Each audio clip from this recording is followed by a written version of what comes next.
बच्चों में प्रोटीन बहुत तेजी से बनता है क्योंकि उनमें थाइमस ग्रंथि है, करते हैं उससे तो प्रोटीन बनता ही है। और छोटा बच्चा में एगो एक्स्ट्रा क्या है, थाइमस ग्रंथि। 15 साल के बाद 3 टाइप का कोशिका विभाजन होता है। पहले का नाम से ही आपको स्पष्ट है, असूत्री, कोई सूत्र, फॉर्मूला, नियम, कानून, प्रोटोकॉल, सिद्धांत, एथिक्स कुछ नहीं, सीधे बनाओ दूसरा जितना बनता है। ये लक्षण तो बीमारी फैलाने वाला कोरोना, लंपी वायरस, इस सब में देखा जाता है। कोई मतलब नहीं है, कोई नियम कानून होता है इसमें। इस प्रोकैरियोटिक, प्रोकैरियोटिक, प्रोकैरियोटिक क्या होता है, प्रोकैरियोटिक, प्रोकैरियोटिक में होता है। इसमें क्या होता है, एक मदर सेल होती है। क्या होती है, मदर सेल मतलब मेन कोशिका होती है मदर सेल। इसका आकार बढ़ने लगता है जब इसमें विभाजन होता है ना, तो इसका आकार क्या होने लगे, बढ़ने लगे। और इसका न्यूक्लियस का भी आकार क्या हो जाएगा, बढ़ जाएगा।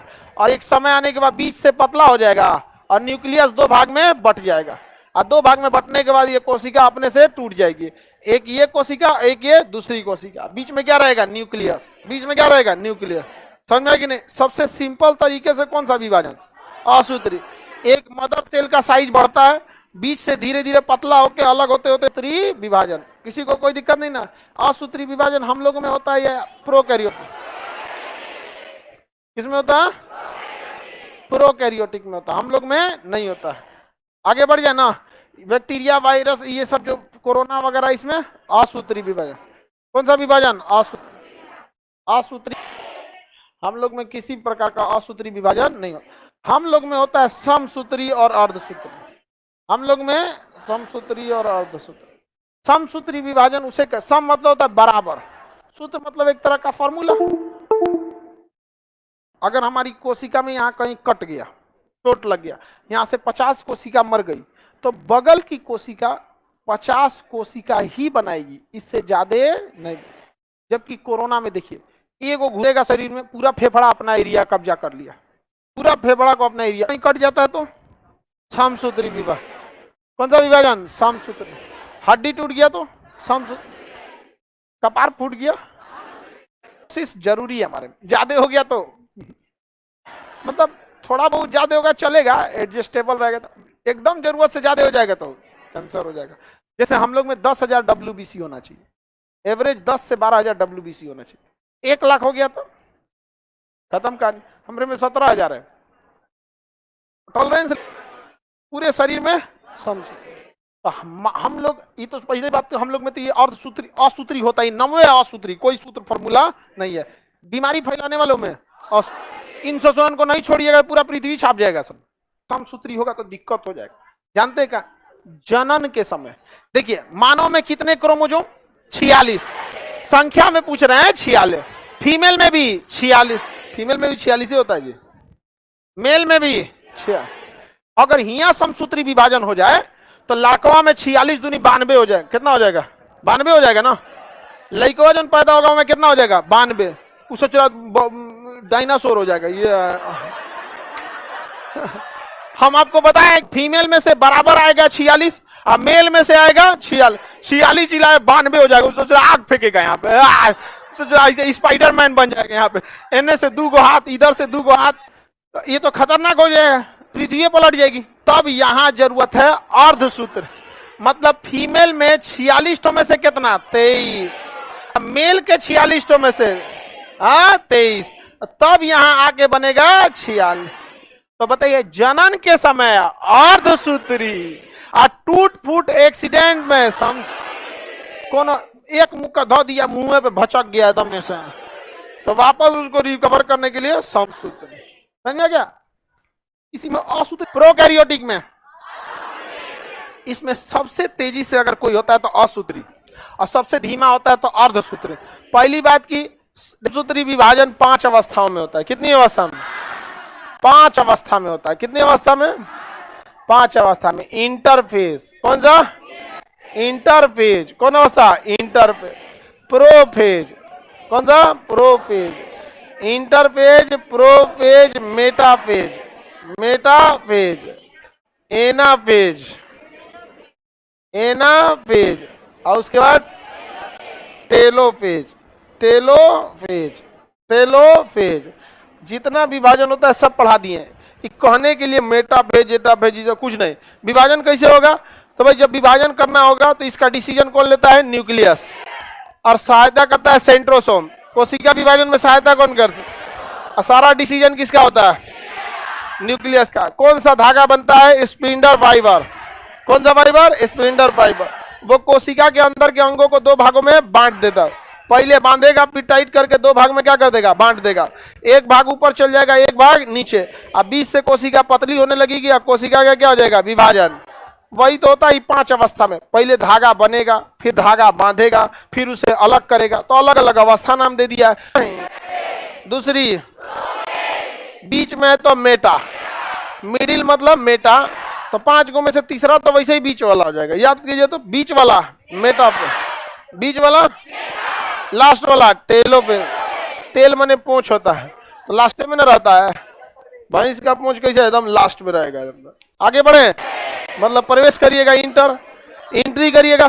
तो पहला इंटर, लास्ट टेलो पे, लास्ट वाला टेलो, बीच वाला मेटा, बीच वाला मेटा। 5 गो में 3 गो तो ऐसे ही याद हो गया।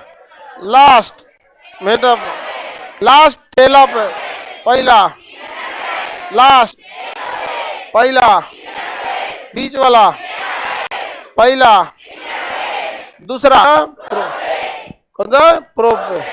प्रो जब भी कोई सेकेंड स्टेज में जाता है ना तो क्या हो जाता है? प्रो। जैसे आईफोन आएगा और फिर उसके आईफोन प्रो।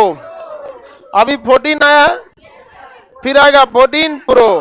लेकिन अगर आप चाहते हैं मोबाइल पे बैठ के तीसरा, चौथा एना, लास्ट इंटर, प्रो, मेटा, एना, टेलो। सब में फेज जोड़ दीजिएगा। इंटर अवस्था, इंटर। तो क्वेश्चन ये पूछा हुआ है, कोशिका विभाजन की प्रारंभिक अवस्था इंटर पे। सबसे बड़ी अवस्था मतलब सबसे ज्यादा टाइम लगता है इंटर पे। इसमें जो होता है ना, केंद्रक का साइज क्या होने लगता है? बड़ा होने लगता है। और उसमें क्रोमोसोम की संख्या क्या होने लगती है? बढ़ने लगती है। क्रोमोसोम की संख्या बढ़ने लगे, साइज भी बढ़ेगा, संख्या भी बढ़ेगी। भाई साइजवा बढ़ेगा तभी ना स्प्लिंडर फाइबर आके क्या करेगा? बीच में से बांध देगा, खींच के स्प्लिंडर साइज आके क्या हो जाएगा? बंध जाएगा। यहाँ पे आगे बढ़े, दूसरी अवस्था प्रो पे। स्प्लिंडर फाइबर कहां बनते हैं? स्प्लिंडर फाइबर कहां बनते हैं? स्प्लिंडर फाइबर प्रोपेज। स्प्लिंडर फाइबर जबकि केंद्रक बड़ा होना चालू कर दिया था इंटरफेस, यहां आकर केंद्रक का विभाजन हो जाता है। केंद्रक क्या हो जाता है? विभाजन हो जाता है। केंद्रक का विभाजन हो जाता है। बताइए केंद्रक का विभाजन किस अवस्था में? केंद्रक का विभाजन सबसे पहले होना जरूरी है ताकि दोनों साइड में वो निगरानी रख सके, क्योंकि सारा इंफॉर्मेशन किसके पास है? केंद्रक।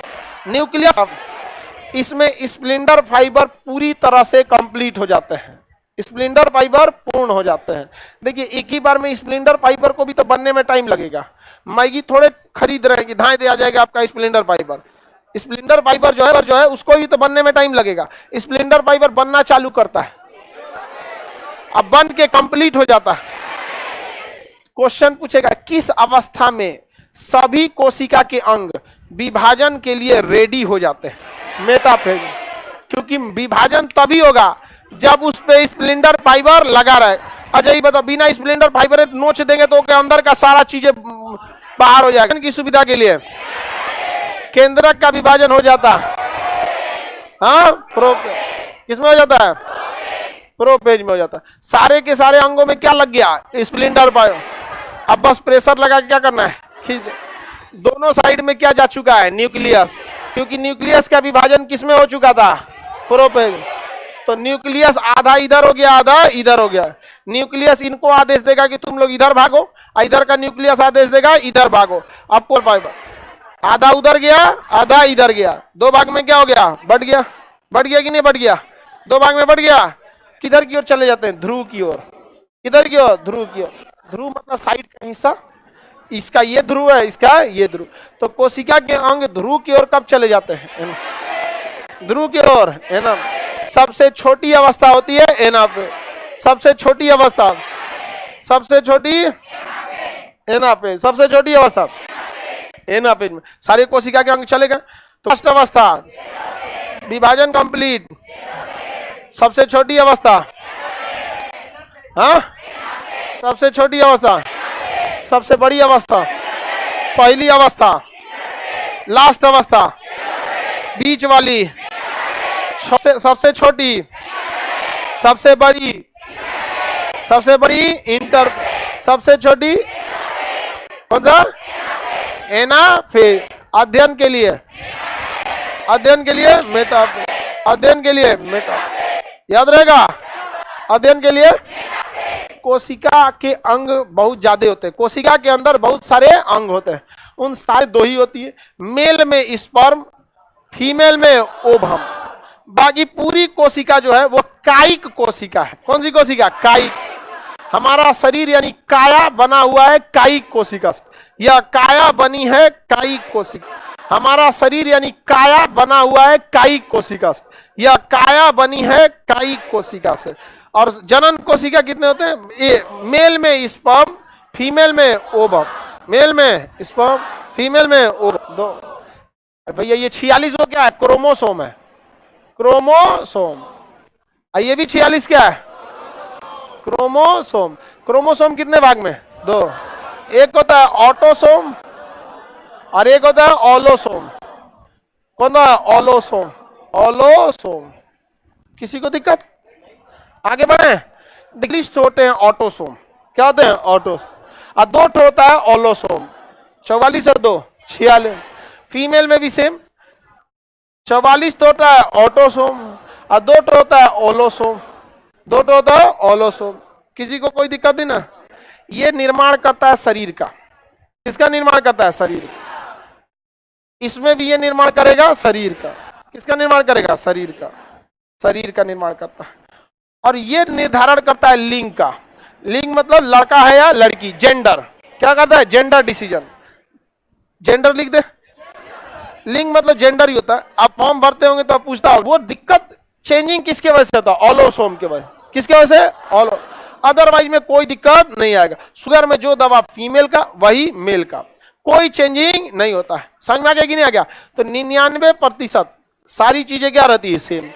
बस ये ऑलोसोम अंतर कर देता है। समझ में आ गया कि नहीं आ गया? क्या कर देता है? अंतर। मेल में जो ऑलोसोम होता है वो होता है एक्स और वाई। देखिए दुइये को ना रहेगा जी, एक दो, एक दो, दो हो गया। फीमेल में भी क्या है? दो, एक्स और एक्स, एक्स और एक्स।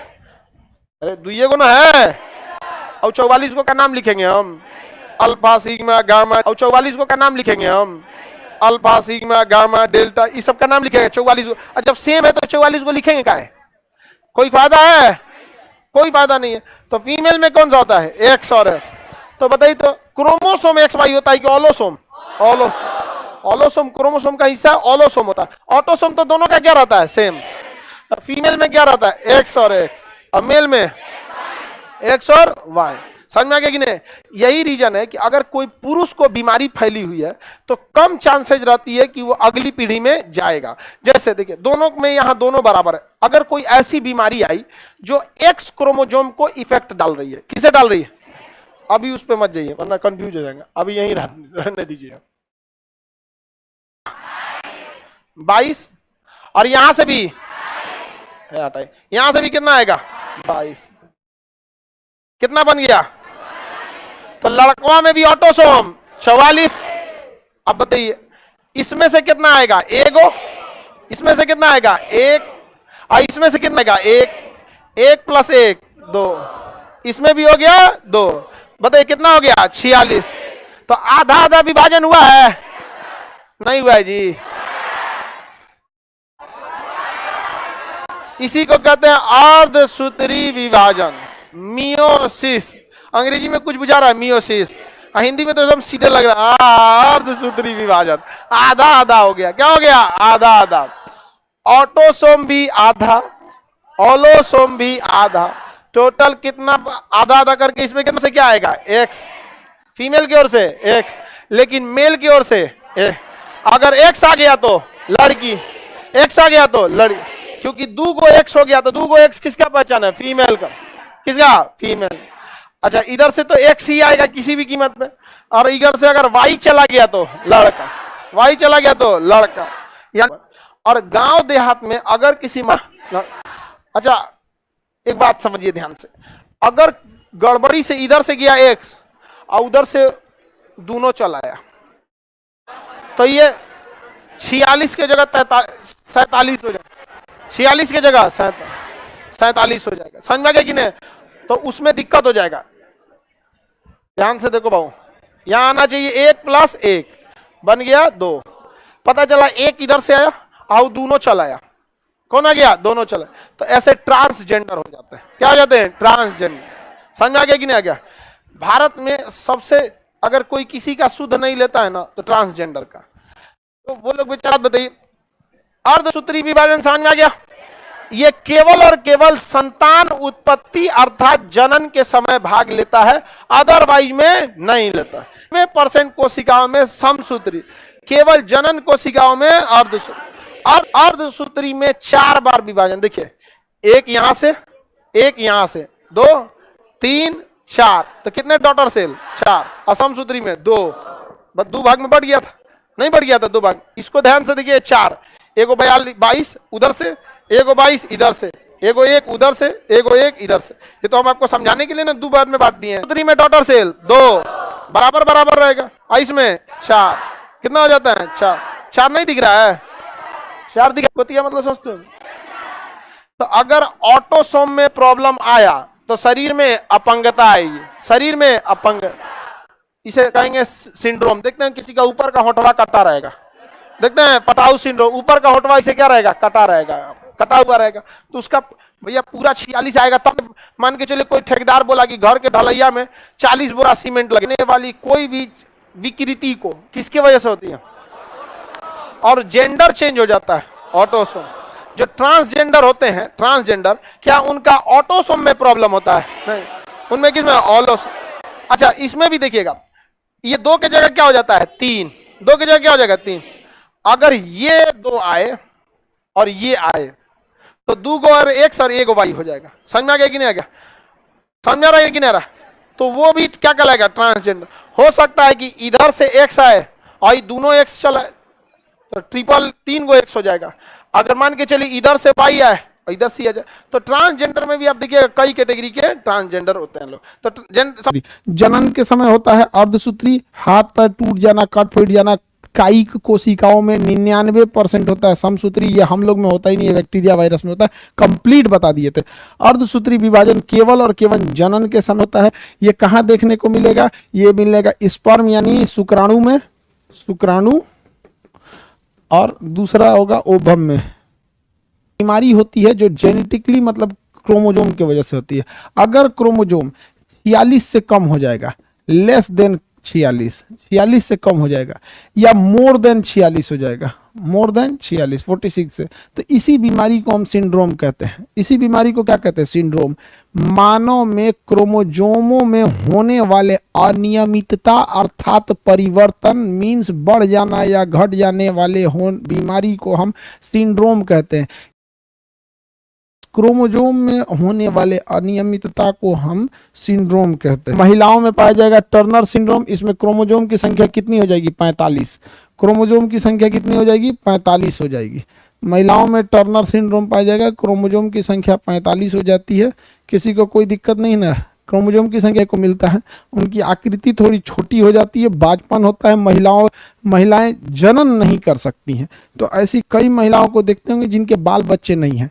तो जिसके बाल बच्चे नहीं हैं उसके कई कारण हो सकते हैं। फॉलोपियन ट्यूब डिसऑर्डर हो सकता है, लेस फॉर्मेशन ऑफ ओवम हो सकता है, डिसकंटिन्यूटी ऑफ मेंस्ट्रुएशन साइकिल हो सकता है। ये रिप्रोडक्शन चैप्टर में पढ़ेंगे कि टर्नर सिंड्रोम से हो सकती है। अगर वो महिला में लड़का इस वजह से नहीं हो पा रहा है कि उसे टर्नर सिंड्रोम है तो कभी नहीं होगा उसको, फिर वो सही नहीं होगा। फॉलोपियन सोच लीजिएगा कि अगर किसी महिला के लड़के नहीं है, बाल बच्चे नहीं है, तो उसके अंदर सिंड्रोम है, ऐसा नहीं है। सिंड्रोम एक कई कारणों में से एक कारण है, कई कारणों में से एक कारण। अब एक पुरुषों में पाया जाता है आपका क्लिनीफेल्टर सिंड्रोम, पुरुषों में पाया जाएगा क्लिनीफेल्टर सिंड्रोम। ये जब भी पाया जाएगा मेल में पाया जाएगा। देखिए बस इसमें 45 होता है, बाकी सब में 47 हो जाता है, यानी बाकी सब में क्रोमोजोम बढ़ रहा है, उसमें घट जाता है। ये मेल में क्लीनीफेल्टर सिंड्रोम पाया जाता है। यह सिंड्रोम पाने से पुरुषों के अंदर नपुंसकता आ जाती है, पुरुषों के अंदर नपुंसकता आ जाती है, स्पर्म फॉर्मेशन बंद हो जाता है, स्पर्म नहीं बनता है, और नपुंसकता आने के बाद ना वो मतलब फीमेल के प्रति अट्रैक्शन भी उनका खत्म हो जाता है। एक नेचुरल क्वालिटी होती है किसी भी मेल फीमेल का, जब वो अपने नपुंसकता आ जाती है, स्पर्म फॉर्मेशन होता ही नहीं है। दूसरा, स्पर्म फॉर्मेशन ना होना एक इनिशियल प्रॉब्लम हो सकता है, बट एट्रैक्ट मतलब ना उसको फीमेल या अपोजिट सेक्सुअल मतलब वो मतलब एक होता है सबको अपने विपरीत लिंग से थोड़ा बहुत बायोलॉजिकल अट्रैक्शन होता है, तो एक होगबे नहीं करेगा इस सब में, तो क्लीनीफेल्टर सिंड्रोम होते हैं सब यहाँ पे। समझ आ गया कि नहीं? इसमें क्रोमोसोम की संख्या कितनी हो जाती है? 47। इसको कोई मतलब नहीं रहता है इधर उधर से। कई को लड़का सोच रहा है सब ना कि बड़ा मन लगा के डाउन्स देखते हैं। पटाउ सिंड्रोम मेल में भी हो सकता है प्लस फीमेल में भी हो सकता है, मेल फीमेल दोनों में हो सकता है पटाउ सिंड्रोम, मेल और फीमेल दोनों में हो सकता है पटाउ सिंड्रोम। नाम है इसका पटाउ, जिसको हो गया उसको कोई नहीं पूछने वाला है। ऊपर का होठवा कट जाता है, ये ऊपर का होठवा कटा हुआ रहता है। देखिए किसी किसी का ना ऊपर का होठ जो होता है ना इसे कटा हुआ रहता है। होठ कटा हुआ है, कौन सा सिंड्रोम है? Patau syndrome. नीचे वाला नहीं कटता है, ऊपर वाला कटता है। ऊपर का होठ क्या हो जाता है? पटाउ सिंड्रोम, यानी ऊपर का होठ कटा हुआ मेल में होगा कि फीमेल में? दोनों में होगा। किस में होगा? सिंड्रोम भी मेल और फीमेल दोनों में होता है। डाउन सिंड्रोम भी मेल और फीमेल दोनों में होता है। डाउन सिंड्रोम भी मेल और फीमेल दोनों में पाया जाता है। डाउन सिंड्रोम मेल में भी होगा, फीमेल में भी होगा। डाउन सिंड्रोम का आकार बिगड़ जाता है, मंगोलाइट हो जाता है इंसान। होठ जो होता है परोरा ऐसन हो जाता है, मोटका मोटका होठ, ये अजब तय का जो होठ हो जाएगा, परोरा बराबर मोटका होठ, एकदम ऐसे भयानक। कूल लिपस्टिक एक के दिन में खत्म हो जाएगा। बड़का रोम में शरीर का आकार अजीब हो जाएगा, जैसे कुबड़ उबड़ निकल जाएगा, मंगोलाइट हो जाएगा, मतलब शरीर बेडौल हो जाता है। किसमें? डाउन सिंड्रोम नामक बीमारी में। मानव में पाए जाने वाले 46 क्रोमोसोम की संख्या में होने वाली अनियमितता को हम सिंड्रोम कहते हैं। सिंड्रोम के द्वारा क्रोमोसोम की संख्या बढ़ भी जाती है, घट जाती है। 4 प्रमुख सिंड्रोम जिससे सवाल आते हैं, जिसमें पहला टर्नर सिंड्रोम केवल महिलाओं में होता है, इसमें क्रोमोसोम घट के 45 हो जाते हैं। इसमें महिलाओं में 52 होता है, बाकी सारे जो प्रमुख सिंड्रोम है उसमें बढ़ जाते हैं। क्लीनीफेल्टर सिंड्रोम केवल पुरुषों में पाया जाता है, उनमें नपुंसकता हो जाती है। बाकी आपका जो होता है आपका डाउन सिंड्रोम और ये पटाउ सिंड्रोम में दोनों में पाया जाता है। पटाउ सिंड्रोम में ऊपर का होंठ कट जाता है, और जबकि डाउन सिंड्रोम में शरीर की विकृति हो जाती है, मंगोलाइट हो जाएगा, होंठ टिश्यू का निर्माण करते हैं। आप सेल पढ़े हैं, छोटे छोटे कोशिका के समूह को हम क्या कहते हैं? सेल। ये आपस में मिल जाते हैं तो क्या बना लेते हैं? टिश्यू बना लेते हैं। सेल आपस में मिलके क्या बना लेते हैं? टिश्यू।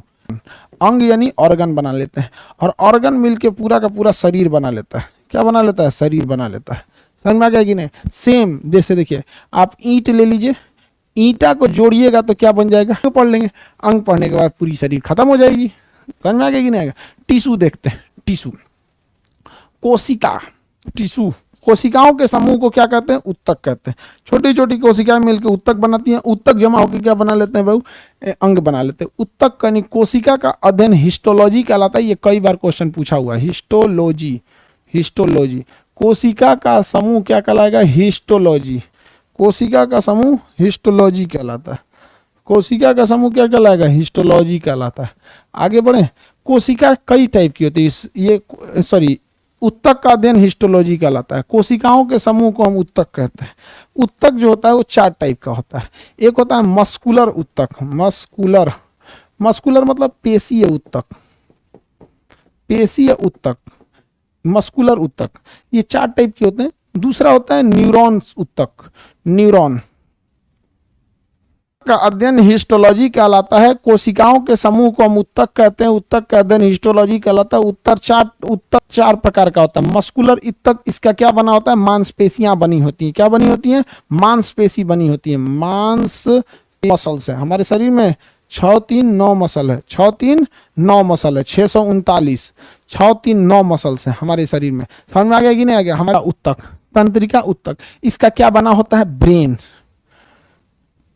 किसका क्या बना होता है? ब्रेन।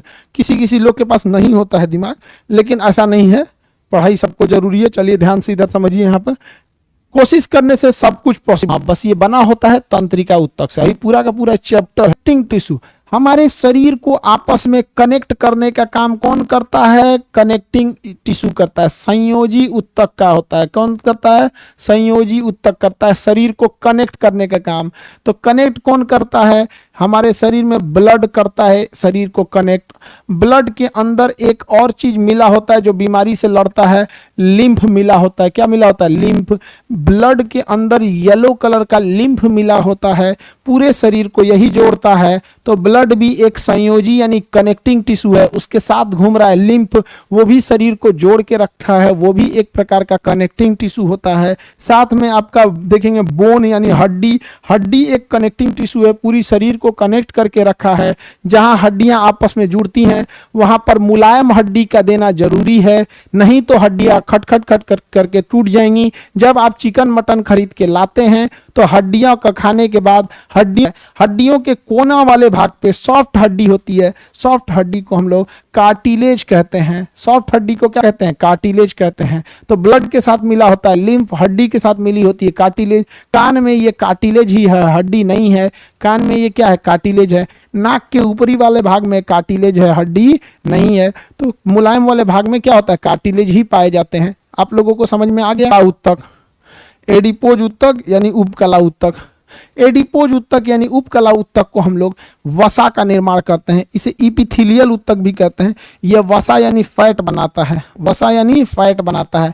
हिंदी में इसको कहते हैं चर्बी, उर्दू में इसे क्या कहते हैं? चर्बी कहेंगे। क्या कहेंगे? चर्बी कहेंगे। कोशिका का बना होता है तो वो एडिपोज यानी उपकला ऊतक का बना होता है। एडिपोज यानी उपकला ऊतक का बना होता है वसा। जो लोग कुपोषण के शिकार हैं, जो लोग दुबले पतले, हालांकि लड़की बुरा नहीं मानती, जानती है गलत का, ध्यान से देखते हैं। वसा समझ में आ गया कि नहीं आ गया? वसा समझ में आ गया? वसा कहाँ कहाँ पाया जाता है? ऊंट का जो कुबड़ देखे हैं, कुबड़, कुबड़, बैल, बैल देखिए, जो बैल जो होता है उसमें वसा पाया जाता है। हथेली, हथेली, इस हथेली में क्या पाया जाता है? वसा। वसा चोट लगने से बचाता है। एक झापड़ मारिएगा कि नहीं का जो तोन होता है, पेट लिखेंगे तो गड़बड़ हो जाएगा, तोन लिखते हैं, वह चमड़ा हो जाता है, झुर्री वाला हो जाता है। तो वो झुर्रियां पड़ जाती हैं वसा की कमी से। त्वचा में झुर्रियां किसके कमी से क्या बना है? तो कंकाल जो होता है वो अकेली हड्डी से कभी कंकाल नहीं बन सकता। कंकाल जब भी बनेगा तो कई हड्डियों के ग्रुप से मिलकर वो बनता है। तो group of bone is known as skeleton. पूरा का पूरा एक सिस्टम होता है। कौन हड्डी का?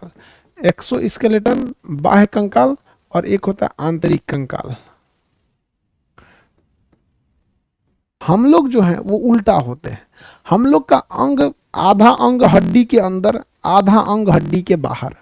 जैसे जो जरूरी है वो हड्डी के अंदर, जैसे दिल हड्डी के अंदर, फेफड़ा जो हड्डी के अंदर, हड्डी के बाहर मांस और चमड़े, यानी मांस और चमड़ा बाहर, फिर हड्डी, और उस हड्डी के अंदर मेन अंग होते हैं। तो हम लोग आते हैं इंडो स्केलेटन में, यानी हमारी हड्डियां बाहर से नहीं दिख सकती हैं। हम लोग आते हैं इंडो स्केलेटन। समझ में आ रहा है कि नहीं आ रहा है? इंडो स्केलेटन, इंडो स्केलेटन में आते हैं। समझ में आ गया आप लोग? और जबकि आप केकड़ा को देखिएगा, केकड़ा, केकड़ा का जो शरीर होता है उससे बाहर से थोड़ा भी सॉफ्ट नहीं होता है। गलती से मत पकड़ी, दांते काट लेता है, सारा का सारा हड्डी बाहर होता है, अंदर एक भी हड्डी नहीं होता है। इसलिए केकड़ा, जो केकड़ा खाते हैं ना, वो केकड़ा को क्या कहते हैं? बाहरवा से खोलते हैं तो अंदर पूरा का पूरा उनका क्या होता है? मांस होता है। जबकि बकरी को देखिएगा, बकरी का मांस बाहर होता है, चमड़ा बाहर होता है, सब कुछ होता है, हड्डियां अंदर होता है। मुर्गा को देखिएगा, सारा चीज बाहर होता है, गुद्दा, मांस, सब चीज बाहर होता है, हड्डी यानी उसके कांटे क्या होते हैं? अंदर होते हैं। तो आंतरिक कंकाल और बाह्य कंकाल आपको समझ में हल्का हल्का तो आ रहा होगा। बाह्य कंकाल में सारी की सारी हड्डियां बाहरी शरीर की होती हैं। जैसे हम आपको एग्जाम्पल दिखाते थे,